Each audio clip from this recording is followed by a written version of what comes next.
सिंहगढ़ किले का इतिहास एवं जानकारी। Sinhagad fort history and information in Hindi. Sinhagad का किला महाराष्ट्र के प्रसिद्ध किलों में से एक है, जो कि पुणे शहर से लगभग 30 किलोमीटर दक्षिण पश्चिम स्थित है। इस किले की उपलब्ध जानकारी से पता चलता है कि यह किला 2000 साल पहले बनाया गया था। कहा जाता है कि इसी किले की पराजय के बाद शुरू हुआ था मराठा साम्राज्य का पतन। सिंहगढ़ किले को मराठा साम्राज्य की शान के रूप में जाना जाता है। मराठा साम्राज्य के लिए यह किला कई कारणों से महत्वपूर्ण था। यह किला पहले कोंढाणा के नाम से जाना जाता था। दंत कथाओं के अनुसार यहां पर प्राचीन काल में कौंडिन्य अथवा श्रृंगी ऋषि का आश्रम था। इतिहासकारों का विचार है कि महाराष्ट्र के यादवों या शिलाहार नरेशों में से किसी ने कोंढाणा के किले को बनवाया था। मोहम्मद तुगलक के समय में यह नागनायक नामक राजा के अधिकार में था। इसने तुगलक का 8 मास तक सामना किया था।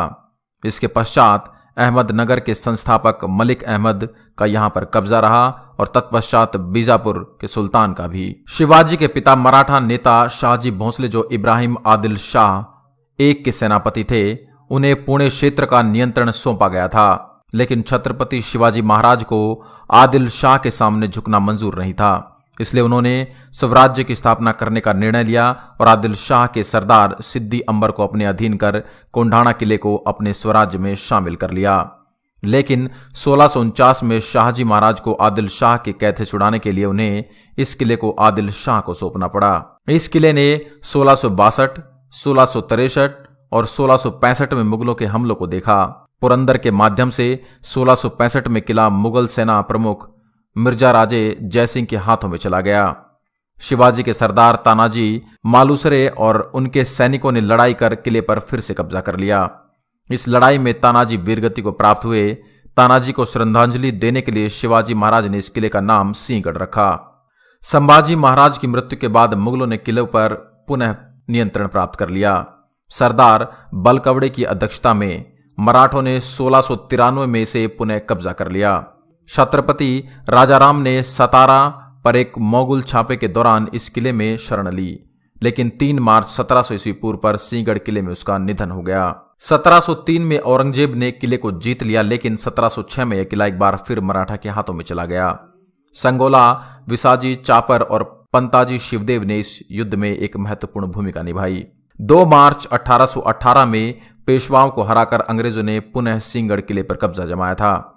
इससे पहले खड़की की लड़ाई में पराजय के बाद बाजीराव पेशवा द्वितीय पुणे छोड़ने पर मजबूर हुए थे, जिसके बाद अंग्रेजों ने पेशवाओं का संपत्ति पर कब्जा कर लिया था।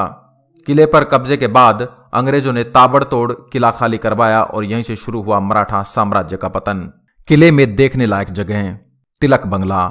सिंहगढ़ पर स्वाधीनता आंदोलन के सेनानी बाल गंगाधर तिलक का एक बंगला भी मौजूद है। लोकमान्य तिलक यहां कभी कभी आकर रहते थे। 1915 में महात्मा गांधी और लोकमान्य तिलक के बीच इसी बंगले में मुलाकात हुई थी। कल्याण दरवाजा। किले की पश्चिम दिशा में स्थित यह दरवाजा है। कोंढणपुर गांव जाने के लिए इस दरवाजे से होकर गुजरना पड़ता है। देवटाके, पानी की टंकियां। तानाजी स्मारक के पास पानी की 2 टंकियां बनी हुई हैं। इन टंकियों के पानी का इस्तेमाल पीने के लिए होता है। महात्मा गांधी जब भी पुणे आते वह इन टंकियों का पानी जरूर मंगवाते थे। उदयभान राठौड़ का स्मारक। कल्याण दरवाजे की पिछली वाली पहाड़ी पर मुगलों के किलाधिकारी उदयभान राठौड़ की स्मारक मौजूद है। राजाराम स्मारक। छत्रपति राजाराम महाराज की समाधि भी यहां मौजूद है। राजाराम महाराज का 30 वर्ष की उम्र में 2 मार्च 1700 को निधन हो गया था। सिंहगढ़ किला पुणे के कई निवासियों के लिए एक लोकप्रिय पर्यटन स्थल है। किला तानाजी के लिए एक स्मारक के साथ साथ राजाराम छत्रपति की कब्र के रूप में भी स्थित है। पर्यटक सैन्य अस्तबल, एक शराब की भट्टी और देवी काली का मंदिर। मंदिर के दाहिनी और हनुमान प्रतिमा के साथ साथ ऐतिहासिक गेट देख सकते हैं। कैसे जाएं? सिंहगढ़ आज देश और विदेश के सैलानियों के लिए पसंद बना हुआ है। महाराष्ट्र जाने के लिए देश के अन्य हिस्सों से ट्रेन, जहाज, बसें उपलब्ध हैं। पुणे से सावरगेट से सिंहगढ़ जाने के लिए बस की सुविधा है। आप कार से भी किले तक जा सकते हैं। आशा करता हूं यह जानकारी भरा वीडियो आपको पसंद आया होगा। देश और दुनिया की अन्य खबरों के लिए आप हमारे चैनल को लाइक करें, शेयर करें एंड सब्सक्राइब करें। धन्यवाद।